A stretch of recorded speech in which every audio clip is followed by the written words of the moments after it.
3월 27일 월요일 완전히 없애주심. 영국의 기술자 에드워드 네원이 연필 지우개를 발명한 것은 빵 조각을 집으려 하다가 실수한 것이 계기가 되었습니다. 1770년 당시에는 딱딱해진 빵 조각으로 종이에 있는 자국을 지웠습니다. 그런데 실수로 라텍스 고무 조각을 집어들었던 네원은 그것으로 잘못한 부분을 지울 수 있었고 남겨진 고무 부스러기도 손으로 쉽게 쓸어낼 수 있다는 것을 알게 되었습니다. 마찬가지로 우리가 살면서 저지르는 아주 심한 실수들도 쓸어 없애 버려질 수 있습니다.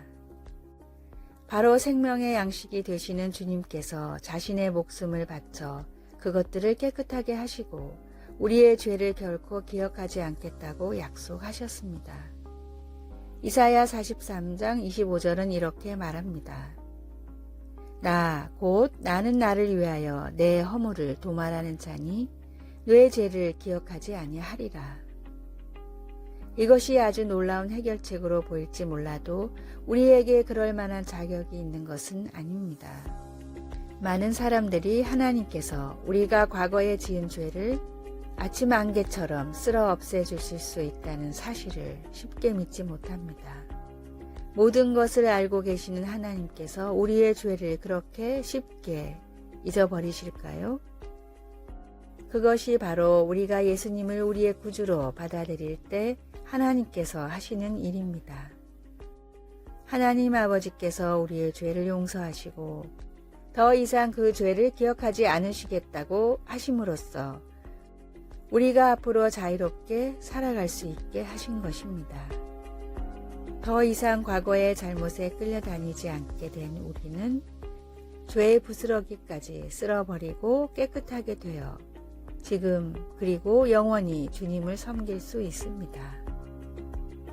말씀, 내가 내 허물을 빽빽한 구름같이 내 죄를 안개같이 없이 하였으니 이사야 44장 22절 찬송 255장 너희 죄에 흉악하나 기도 주님 안에서 새 삶을 살 수 있도록 나의 과거를 지워주시고 묵은 죄들을 완전히 없애주소서.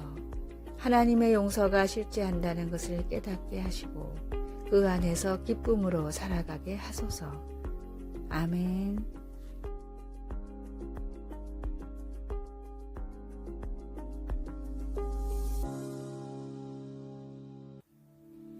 (3월 28일) 화요일 더욱 모여야 하는 이유. 마틴 루터는 제자들에게 항상 모이기를 패하지 말고 서로 권하라 라는 히브리서 10장 25절의 말씀을 중요하게 가르쳤습니다. 그 이유는 사람은 혼자 있을 때 죄를 지으며 우리는 연약하기 때문에 서로를 향한 권면과 기도로 붙들어줘야 하기 때문입니다. 마틴 루터는 이 말씀을 다음과 같이 가르쳤습니다. 대부분의 죄는 혼자 있을 때 짓게 되며 큰 죄일수록 더욱 그렇다. 하와가 혼자 있을 때 마귀가 찾아와 유혹했다. 대부분의 사람들은 혼자 있을 때 살인을 저지르고 물건을 훔치고 성적인 죄를 저지른다. 마귀는 고독을 이용해 사람들을 잘못된 길로 이끄는 속성이 있기 때문이다. 성도들이 함께 모여 있게 되면 부끄러워서라도 죄를 짓지 못한다. 예수님은 두세 사람이 주님의 이름으로 모인 곳에 함께 하신다고 말씀하셨다. 주님이 계신 곳에서 어찌 죄를 짓겠는가? 나 역시 혼자 있을 때 죄를 짓는다. 하나님은 우리를 교제하도록 지으셨고 혼자 있게 짓지 않으셨다. 끼리끼리 모인다는 말이 있는 것처럼 주님이 다시 오실 그날이 다가올수록 우리는 함께 모여 찬양하며 주님의 이름을 높이는 일에 힘써야 합니다. 혼자 있는 나의 모습이 어떠했는지 생각해 봅시다. 오늘의 말씀, 모이기를 패하는 어떤 사람들의 습관과 같이 하지 말고 오직 권하여 그날이 가까움을 볼수록 더욱 그리하자. 히브리서 10장 25절. 오늘의 찬송 220장 사랑하는 주님 앞에. 오늘의 만나. 주님의 재림이 다가올수록 함께 모여 찬양하며 주님을 높이게 하소서. 나는 혼자 있을 때 주로 어떤 일을 하는지 점검해 봅시다.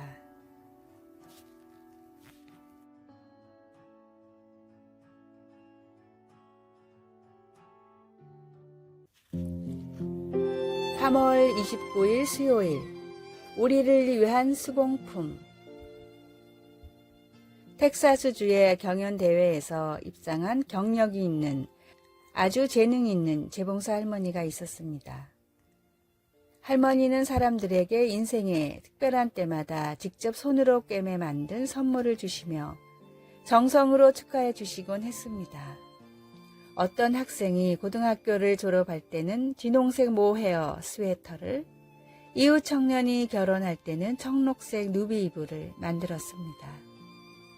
할머니가 만든 선물마다 접힌 모서리에는 너를 위해 만든 문나의 수공품이라는 서명 태그가 있었습니다. 그곳에 수놓인 글자 하나하나는 사람을 향한 할머니의 사랑을 담고 있었으며 장래에 대한 할머니의 믿음을 강력히 웅변해 보여주었습니다. 바울은 에베소 교인들에게 보낸 서신에서 이 세상 삶의 목적을 언급하면서 그들을 그리스도 예수 안에서 선한 일을 위하여 지으심을 받은 하나님의 작품이라고 묘사했습니다. 여기서 작품은 예술작품, 즉 걸작품을 말합니다. 바울은 이어서 설명하기를 우리를 창조하신 하나님의 작업은 이 세상에서 하나님의 영광을 드러내기 위해 선한 일을 하는 우리의 작업. 다시 말해 우리와 예수님과의 관계 회복을 이끌어낸다고 했습니다. 우리 자신의 선행으로는 결코 구원받을 수 없지만 하나님의 손길이 그분의 목적을 위해 우리를 작품화할 때 우리를 사용하여 다른 사람들을 하나님의 놀라운 사랑 앞으로 인도하실 수 있습니다. 문나 할머니는 이웃에 대한 사랑과 함께 이 세상에서 목적을 찾아 살기를 바라는 마음을 전해주려고 바늘에 머리를 대고 수공품들을 만들었습니다.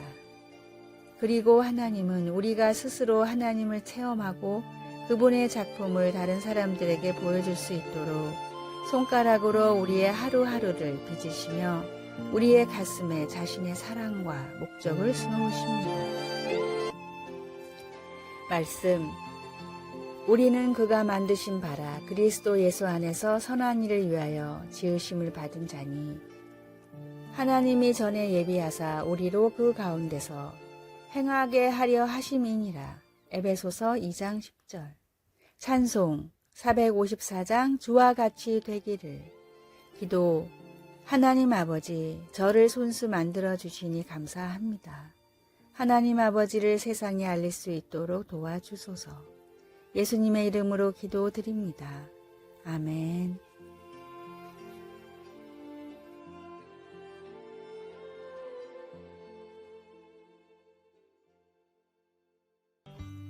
(3월 30일) 목요일. 스트레스 극복의 비결. 헝가리의 레분비학자 한스 셸리어는 스트레스의 존재를 세계 최초로 밝혀냈습니다. 그 공로로 비록 수상은 못했지만 노벨 생리학상 후보에 17번이나 올랐고 하버드 대학교 의대와 존스 홉킨스 대학 등을 거치며 레분비학의 대가로 인정받았습니다. 한스 셸리에 교수는 노년에는 세계를 돌아다니며 의사들을 대상으로 스트레스에 대한 강의를 했습니다. 강의가 끝난 뒤 가진 질의응답 시간에 셸리에 교수가 가장 많이 받은 질문은 스트레스를 어떻게 극복하는가였습니다. 셸리에 교수는 언제나 단 한마디로 대답했습니다. 감사하십시오. 셸리에 교수가 밝혀낸 스트레스의 원인은 다음과 같았습니다. 끊임없이 변하는 환경에 성공적으로 적응하지 못할 때 스트레스가 찾아옵니다. 변화에 긍정적으로 적응한다면 행복이 찾아옵니다. 그러므로 스트레스로 인한 불행과 질병을 피하는 가장 효과적인 방법은 감사입니다. 생각대로 되지 않는다 해도, 잠시 이해할 수 없는 일들이 일어난다 해도 주님이 모든 삶을 책임지고 계시기에 언제나 감사할 수 있습니다. 마음이 불안하고 삶이 위태하다고 느껴지더라도 우리를 푸른 초장으로 인도하고 계시는 주님이심을 의심하지 말고 감사하십시오. 오늘의 말씀, 우리 주 예수 그리스도로 말미암아 우리에게 이김을 주시는 하나님께 감사하노니. 고린도전서 15장 57절. 오늘의 찬송 428장 내 영혼의 햇빛 비치니. 오늘의 만나. 모든 일에 주님께 감사하는 고백을 드리며 살아가게 하소서. 나를 힘들게 하는 일들을 통해서도 주님께 감사합시다.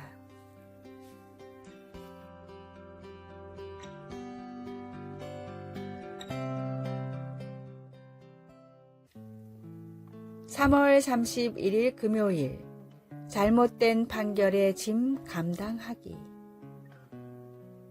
2018년 1월 30일 유죄 판결을 받고 거의 38년 동안 감옥에 갇혀 있던 말콤 알렉산더가 석방되어 자유의 몸이 되었습니다.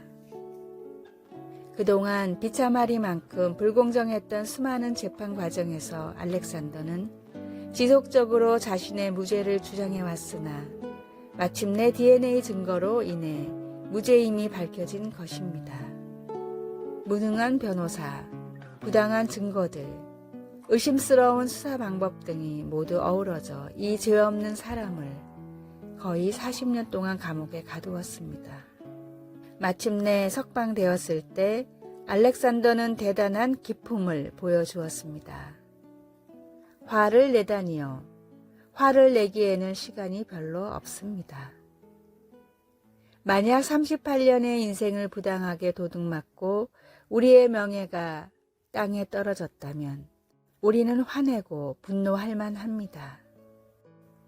비록 알렉산더가 자신에게 주어진 잘못된 판결의 짐을 감당하며 오랜 세월을 가슴 아프게 지내야 했지만 그는 악으로 말미암아 무너지지 않았습니다. 자신의 힘을 복수하는 데 사용하지 않고 베드로가 가르쳐준 삶의 태도를 보여준 것입니다. 악을 악으로, 욕을 욕으로 갚지 말고. 성경은 여기에서 한 걸음 더 나아갑니다.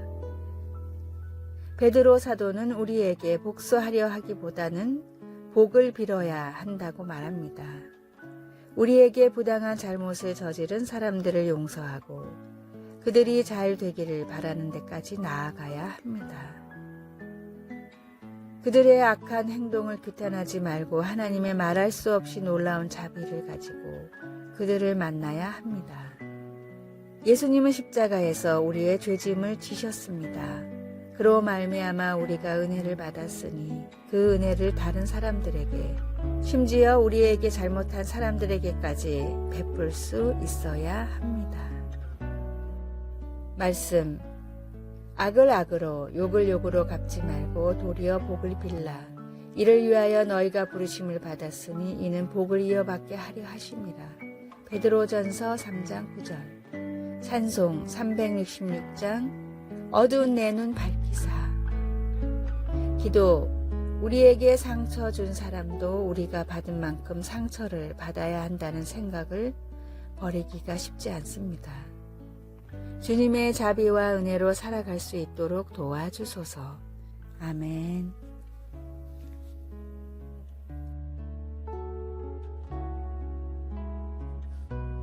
아래의 빨간색 글자 구독을 누르시어 더 많은 전도의 열매를 맺으시기를 기도합니다.